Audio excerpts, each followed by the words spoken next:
A good, cheap smartphone. That's been the MO of the Moto G series since the very beginning, a phone that doesn't cost the earth, but also doesn't come with a bunch of nasty compromises. This year, the line is led by the Moto G5 Plus, and it might just be the best inexpensive Android phone you can buy. After years of going back and forth with various plastic designs, the Moto G5 Plus steps up with a metal-backed chassis. Sure, the sides are still plastic despite their metallic appearance, however it's much more stylish and eye-catching than anything we've seen in the Moto G before. I'm not a huge fan of the bulbous camera bumps Motorola's been working to its designs lately, but overall I think this design works. It's not as aggressively flat as some contemporary Moto phones, and the softer corners mean it won't dig into your hands quite as much. And even though the joins between the metal and plastic sections aren't perfectly clean, there are some nice little design touches like the raised, polished Motorola logo, and chamfers, both real and fake, around the body of the phone. Once again, after jumping around at various screen sizes, the Moto G5 Plus lands at a 5.2-inch diagonal, which for a lot of people is still the sweet spot for easy one-handed use. The screen itself is a 1080p LCD, which just about gets the job done. Colours aren't over-the-top punchy, but it looks nice enough, and you may notice a little bit of ghosting if you've used higher-end LCDs. My biggest criticism of the display is its daylight performance. It's not horrible by any means, but in direct sunlight, you can pretty much forget it. Down below the screen is your Fingerprint Scanner, which is just about as fast and accurate as anything I've used elsewhere, and it can also double as a power key with a long press, or replace Android's soft keys if you're into gestures. When it comes to audio, there's a single front-facing speaker behind the earpiece that's actually very loud, and also prone to distortion at higher levels.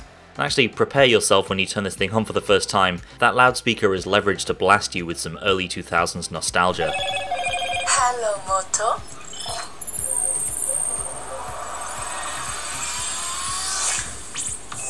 There's nothing retro about the G5 Plus's specs though. It's powered by a Qualcomm Snapdragon 625, an excellent mid-range chip with a well-earned reputation for performance and power efficiency. In the vast number of things that you'd be doing on a phone, you simply won't notice the difference compared to higher-end CPUs, and that includes a bit of light gaming.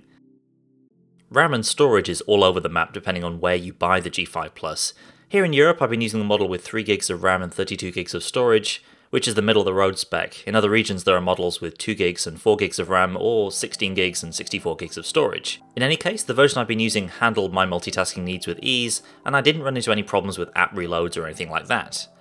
I should also mention that this is the Moto G5 Plus I'm talking about. There is also a regular Moto G5, which is smaller, built out of plastic, and a tier below in terms of both price and specs. Moto's minimalist software has been one of its strengths over the past few years, and the G5 Plus continues this trend. You've got a very bare-bones Android 7.0 installation with one or two useful software features from Moto. The new home screen launcher is almost a carbon copy of Google's Pixel launcher, and just about everything else is in line with the clean, uncluttered look of stock Android. A couple of important software features from Moto in this phone: Moto Display, which is a more functional version of the ambient display or always-on display feature from other phones, letting you see and act upon notifications without powering on. And Moto Actions has been expanded to include not only favourites like the wrist twist camera shortcut, but extras like a swipe up to enable one-handed mode.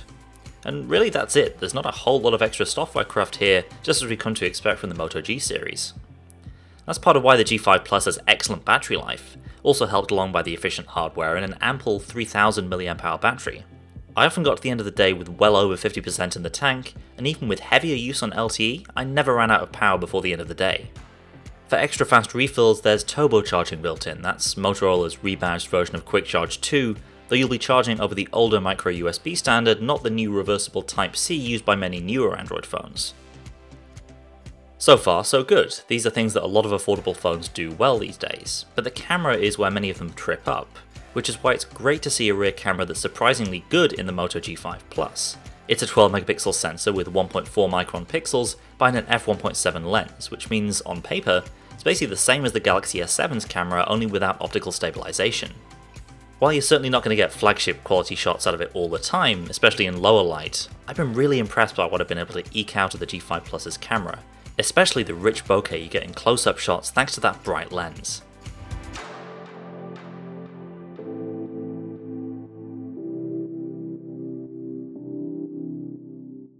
You can easily criticise the lack of consistency in the Moto G line over the years, but I think in the Moto G5 Plus, Motorola's finally arrived at an almost perfect balance of features and price.